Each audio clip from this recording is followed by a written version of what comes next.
Arratsaldeon, hasiera emango diogu osoko bilkurari.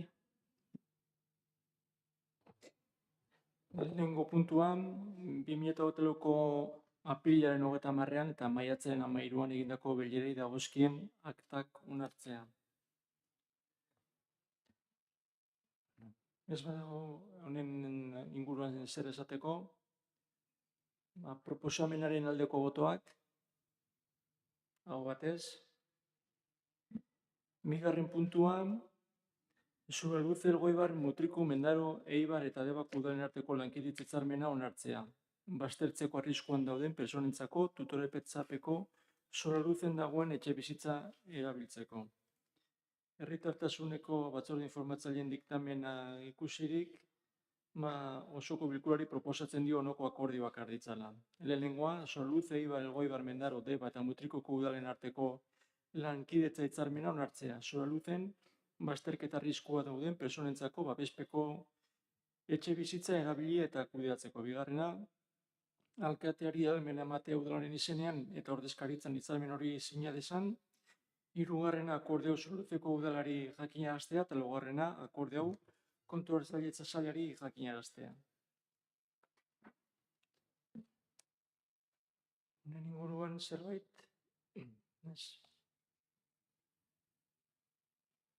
Orduan, proposamenaren aldeko botoak, nago batez.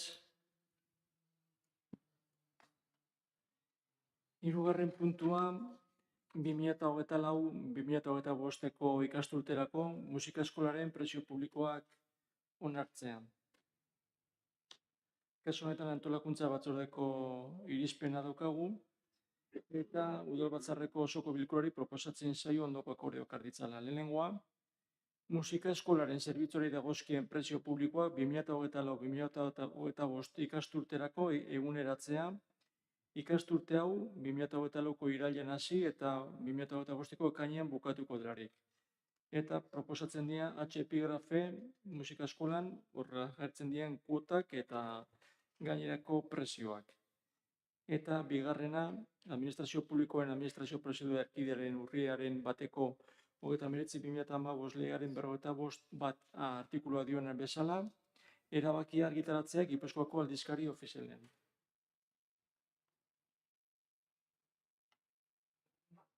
Bai, Etziber. 2022an lehiaketa bidez esleitu zen zerbitzu, eta horrez geroztik dago kultura sailean atxikitutako udal zerbitzu bezala jarrita. Antolakuntza batzordean deigarri egin zitzaigun prezio publiko hauen biribilketa hain modu arinean onartu izana edo hartu izana. Azken aldixean, ohikoak dira prezioen biribiltziak, eta normaltasun hartze horrek kostu gehigarri bat suposatu dezake erabiltzaile batzuentzat. Udal honetatikan, Elgoibarko herritarrek 725.400 euroko ekarpena biratzen dugu guk musika eskolara. Uste dugu tamaino horretako ekarpen batek bere baldintzen inguruan bai eskatzen duela azterketa sakon bat egitea, ekitatea eta berdintasuna bezalako printzipioak bermatzea oso garrantzitsua da, eta EH Bildu prest dago musika eskolan inguruan egin beharreko lanketak edo guzti horretan lan egiteko hurrengo esleipena atera bitartean. Bai. Udal honek ematen dituen zerbitzu guztietan gure ideia da ume guztiak parte hartzea, hori hortarako lanean gaude, eta ikusten dugu hortarako badakagula foro garrantzitsu bat, aktiboa dena, hezkuntza maila. Ikusten dugu bertan eskolak daudela, musika eskola, eskola kirola eta bar, eta beraiek badaude lan hau egiten, hausnartzen, haberze nolan ailegatu ume guztieri. Badakigu ez dela diru kontua bakarrikan, beste gauza asko ere bai kontutan hartu behar ditugu. Orduan, hortarako jarraitzen dugu lanian eta ere bai hezkuntza sailarekin harremanetan zuzenian gaude, beraiekin gai hau hausnartzen eta ea lortzen dugun zerbait. Badakigu deskontu ideala ez dagoela, batzutan batzuk laguntzen ditugula eta beste batzutan beste batzuk, baina bai egia da lanean jarraituko dugula, gure ideia dela ume guztiei ailegatzea eta hortarako beti egongo da prest edozein iradokizun ero zuen partetikan esateko dakasuena. Vale, bueno. Eso esango dezu, Etxeber. Nik lehenengo gogoratu nahiko nuke aipatu duzun hezkuntza maila horretan, guk hainbat aldiz eskatu genuela bertan parte hartzea, behintzat horri buruzko informazio ematea, eta ez dugu bertan parte hartzeko aukerarik izan, ez zaigu eman aukera hori, eta azken aldian jasotzen dugun informazio horikan ere oso mugatua da, eta egisa esan ikusten azken aldian ez dut jaso ere egin ez dugula informazio zuzena batzordietan hezkuntza maila horri buruz. Dena den esan, haurren diagnostikoko ondorioetan, hor agertu zirela baldintza ekonomikoak oztopo bat suposatzen dutela haurrak musika eskolan matrikulatzerako orduan. Horrek esan nahi du, estartzen diran baldintzak eta bai aztertu beharra egongo dela. Lehen esan bezala, 725.000 euroko ekarpena egiten dute Elgoibarrek musika eskolara, eta arlo ezberdinan inguruan, aipatu ditzakegun arlo ezberdinen inguruan, bai kezkatzen gaitu eskola horretan matrikulatuta ez dauden haurrek danborran parte hartzeko aukerarik ez daukatela. Eta udal honetatik hainbeste aldiz eta hainbestetan aldarrikatu izan dugun berdintasun printzipioa uste dugu herri honetako zerbitzu eta esparru guztietara zabaldu beharko genukela. Badakigu danborra da, musika eskolaren ekintza badela, bere jarduera badela, baina uste dugu instituzio publiko bezala, ordezkari publiko bezala, nolabait gaudela interpelatuta, beste herri batzuetan ere jarraitzen den hildo berberetikan, bermatzera, edozein haurrik nahi baldin badu danborradan parte hartzean, eta matrikulatuta ez egon musika eskolan aukera izan dezala. Ez du genuke nahi adiz, arrazoi ekonomiko gatikan inor zentzu horretan baztertua izatea. Horregatikan, EAJ-ko berzera malea gainera, nola dan kultura saileko arduraduna, galdetuko nahiko nizuke, ez ote gauden moralki behartuta, horrelako neurri segregazionista bezala ulertu daiteke neurri hau honekin bukatzera edo hauek ekiditzera. Eta azaltuko guztiak ez gaituen ere ordezkari publiko bezala nolabait interpelatzen arazo guzti honen musika eskolan inguruan dauden arazo desberdinak konpontzera.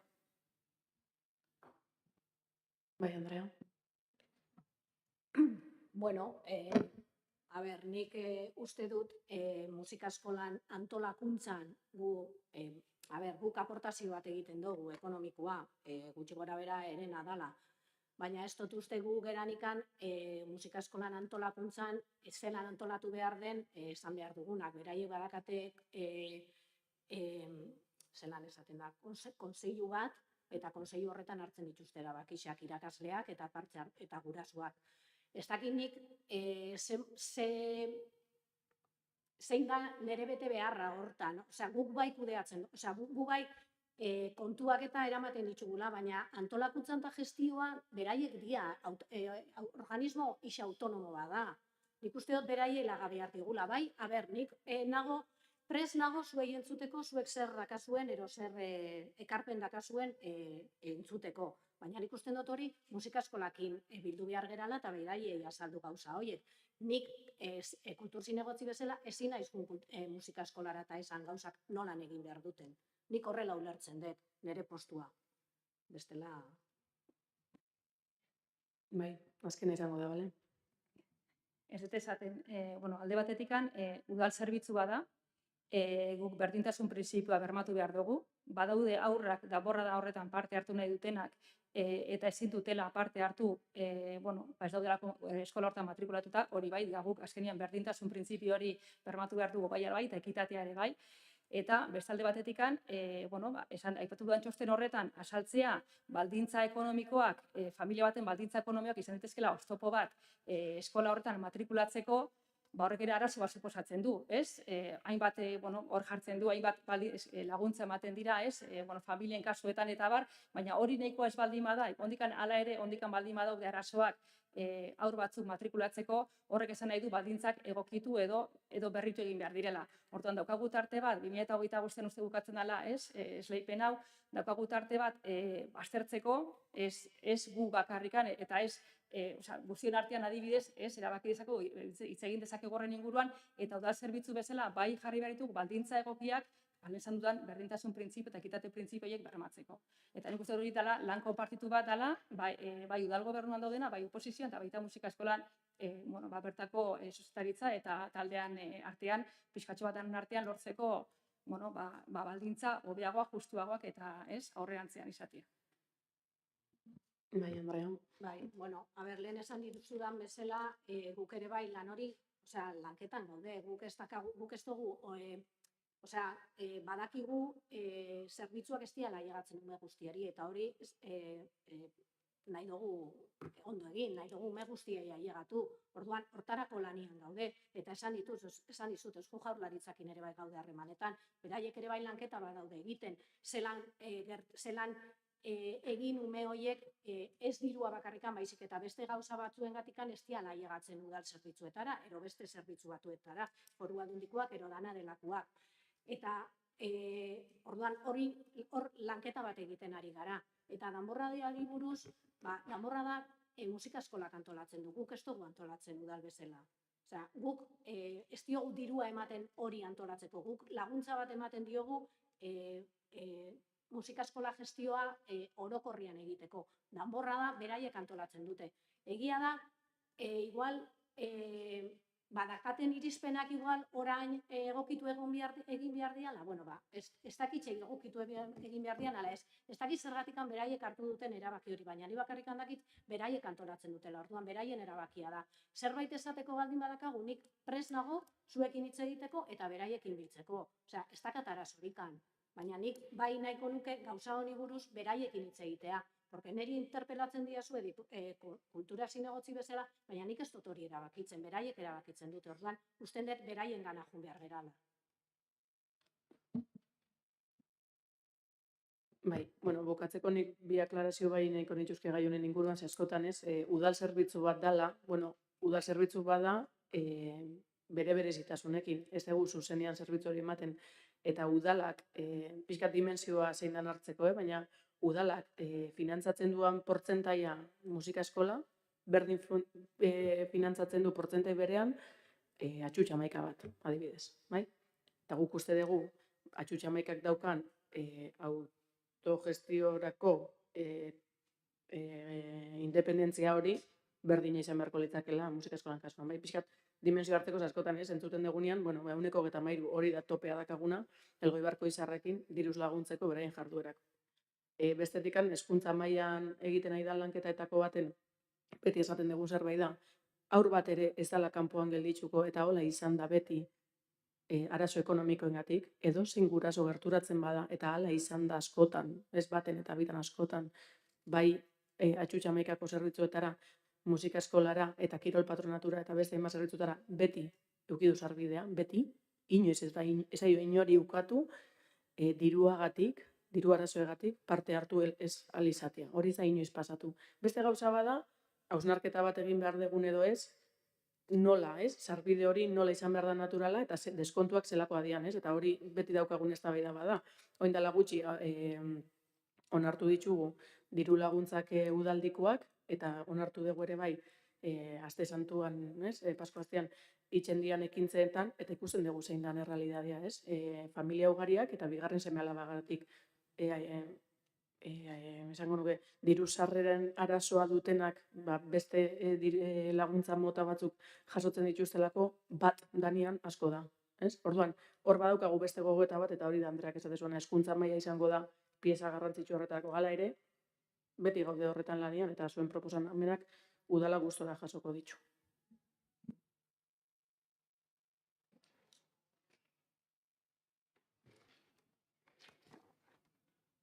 Orduan,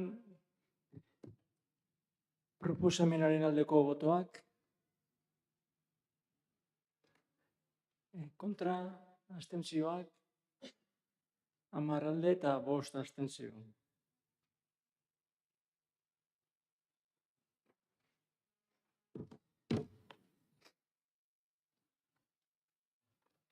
Laugarren puntua da alkateen eskumenak eskuratzeko dekretuaren berri ematea, hau izan da, Jon Zube aurreri, eskuratzen ematea alkatetzaren eskumenak maiatzen 20-tik 24. Eta bosgarrena, eskariak eta galderak. Ez. Bueno, bukatzen dugu plenoa. Ez dakit norbait ez nahi duan esan. Nik aklarazio bezala zuk gaixatara dozula eta ez naiz sartu zeuek mostera hezkuntza mailan deskargua eskatu zen aurreko batzordean zeure kideen aldetik. Nik teknikarixakin landu biadoten gai bada batzordera eraman aurretik eta ekaineko batzordean gai ordenan sartzea hitzartuta daukat teknikariakin zeue jakina gainean egoteko. Bukatu dugu.